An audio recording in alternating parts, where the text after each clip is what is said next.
gente disse que é um disco de samba raiz, bem raiz mesmo, assim. Nossa. Bem tradicional, mais tradicional do que o primeiro, do que o Canto da Razão, em que a gente convidou o cara que era produtor da Jovelina Pérola Negra para produzir comigo, que é o Milton Manhães, que é um... Hoje ele é um coroa maravilhoso, assim, que ele produziu Zeca, Almir, Fundo de Quintal, um monte de gente nos anos 80. Só nome Apenas, né? pequeno, né? Só nome pequeno.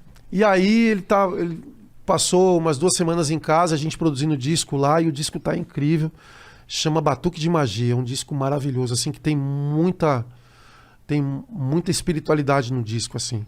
Inclusive, por incrível que pareça, foi um encontro de muitas pessoas que não se viam. Inclusive um cara que era muito especial pra gente, que é o Rick Batera, que gravou o disco e 2 semanas depois faleceu. Ai, é verdade. Jogando bola, teve um infarto. Olha que história, meninas. É uma história muito incrível, assim. A gente tava gravando o Batuque de Magia, e aí o Batera chega antes, o Rick chegou antes. Não, Leandrinho, ele me chamava de Leandrinho. Leandrinho, eu vou um dia antes no estúdio pra passar a batera. Aí ele foi em casa, meu estúdio é em casa, né, gente? Aí ele foi em casa e disse assim pra mim: Leandrinho, vou deixar minha batera aqui pra você. Vou deixar essa bateria aqui. Eu falei: como assim, Rick? Não, vou te dar minha batera. Vou te dar de presente. Eu falei: como assim? Você vai me dar sua bateria? Vou te dar sua bateria. Você não tem bateria aqui no estúdio? Ó, vou te dar essa bateria pra você. Eu falei: cara, que coisa. Ele deixou a bateria dele pra mim. Ele gravou os 2 dias, gravou e foi embora e deixou a bateria dele pra mim. E aí 2 semanas depois ele faleceu. Meu Deus. E aí a bateria dele tá comigo. E vai ficar lá comigo pra sempre, assim. Não sei o que acontece, mas esses encontros são super especiais, super importantes, Sim. porque eles determinam muitas coisas, assim, né? Que não estão no nosso controle. Por que ele quis me dar a bateria ali? Não sei se necessariamente ele sabia que aconteceria alguma coisa com ele. Mas ele mostrou ali o quanto que eu era importante para ele, o quanto que ele era importante para mim.